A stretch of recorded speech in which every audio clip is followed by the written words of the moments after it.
have to put like every ounce of my being, because I have like 5 to 20 seconds tops to do this. It's a kind of sublime state. Time sort of slows down when you're on the Jumbotron.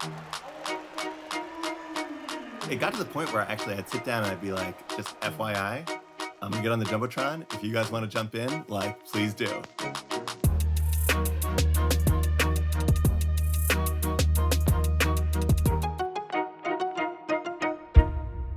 I got really excited about the Brooklyn Nets when the Nets moved from New Jersey to Brooklyn. I went in on season tickets with a group of people. I did a lot of thinking about the best sort of bang for the buck of where the tickets could be, and finally decided the best place was gonna be right above the entrance tunnel where the Nets come in and out. Not only would the players come in and out, but celebrities who would sit courtside, like Beyonce and Jay-Z, Jake Gyllenhaal, and Michael Bloomberg. That ended up being like the best seats in the house. At one of the first games that I went to, I like saw people getting up and dancing during timeouts and getting caught on camera. And I was like, oh, all right, I feel like a little nervous, but I might like get up and dance a little bit. And I got on the Jumbotron. I'm about to blow man out of this galaxy.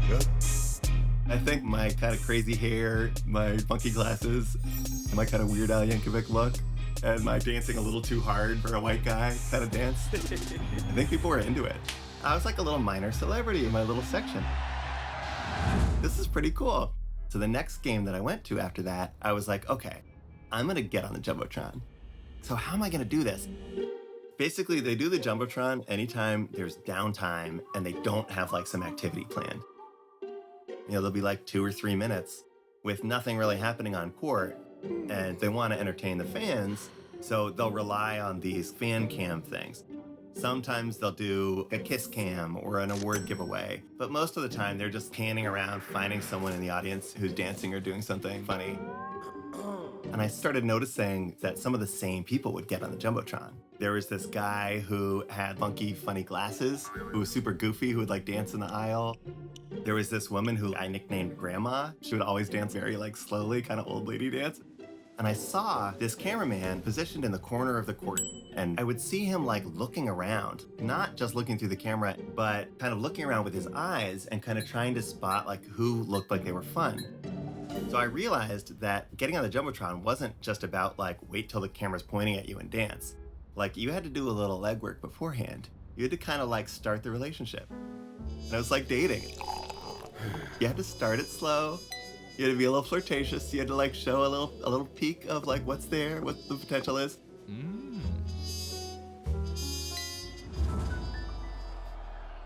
So the guy would be kind of scanning around with his eyes, and I'd like jump up and like do a little dance for him. And he would never like make eye contact with me, and like he didn't care about me at all. He was just doing his job. When it was his turn and there was a timeout, he'd make his stops. Okay, let's see if that dude's doing something. Nope. Whoa, he's going crazy. He was like making a little map of his area. All you could do is convince him that you were like worth stopping on, that you were gonna give like a good screen time. And I start at 11. I keep it at 11. There's like no higher level to get to. I'm like giving it my all. I'm not holding anything back. I do a lot of sliding back and forth. There's some shoulder hunching and switching. A lot of keeping my arms kind of in, but then I'll freak out and like put my arms up and around. I take up a lot of space. There's a lot of elbows. When I was leaving the stadium, fans would recognize me. I got told, you dance really good for a white guy once, which was like an emblem of pride. Most of the time I get up and dance, I'm not getting on the Jumbotron. And so it takes like a little bit of like faith. You're like, I'm not just an insane person. I have a long game here. But I had a streak of like 15 games in a row where I got on the Jumbotron.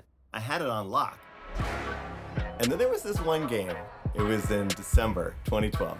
Nets against the Pistons. And the crowds had been kind of dead that first season. There weren't a lot of people at the games. There wasn't a ton of energy at the games. So I really wanted to help rev people out, but I can't get on the Jumbotron. Everything I did, nothing in response from the cameraman. No attention. Zero. I didn't know what to do. It's neck and neck the whole game. And so the crowd really needs energy. And I'm trying to supply the energy. I'm doing my dance. I'm trying so hard to work this cameraman and like teach him to put the camera on me. And the cameraman just isn't seeing me. Game's so tight, we go to overtime. Nothing. Still can't get on. Then Joe Johnson hits this big shot, double overtime. And I'm like, please, if we ever need me to like give what I have to this crowd, it's right now. And finally, cameraman turns, and it happens. The camera finds me, and I'm the show. I do like every dance I have in the book. I'm here to get the entire stadium into it. And it clicks, like it actually clicks. People in my section are like coming over, heading into it. Like people elsewhere in the arena are like going wild too, along with this. I keep looking up, expecting the camera to switch away, and it doesn't. It's still on me. And I'm up there for like the full TV timeout, the like minute, 2 minutes. And it's this magic moment. Time sort of slows down. It's a kind of sublime state. And the energy that I was putting out, it was received. Timeout ends. They have 5 seconds left. They cut right from me to inbounding the ball, and Tayshaun Prince is covering Joe Johnson like glue. People are biting their nails with 5 seconds left. So Joe Johnson steps back to the three-point line. Seconds are winding down. 3, 2, 1. Buzzer goes off. Ball's still in the air. Everyone's freaking out. Swish. Light it up. And the crowd just goes wild. Joe Johnson's going crazy. He's like galloping down the court, freaking out. And so everyone spills out into the street, and everybody's just like high-fiving strangers and psyched. People are like seeing me, and they're recognizing me, which I did not see coming. They're like, oh, that's my boy. It was the first time there was that kind of energy for the Brooklyn Nets in that new arena. I think there is an energy in a building, and I think the energy can like affect everything. Joe Johnson, he really showed up in that game. And, you know, part of that was the energy in the building and the sense that everyone had that like, that we were all stepping up. You know, you'll never be able to quantify that.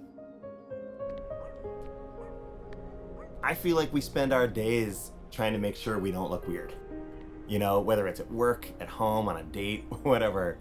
And like, here's this chance where you can do something with your body that like you don't have permission to do during the day, every day.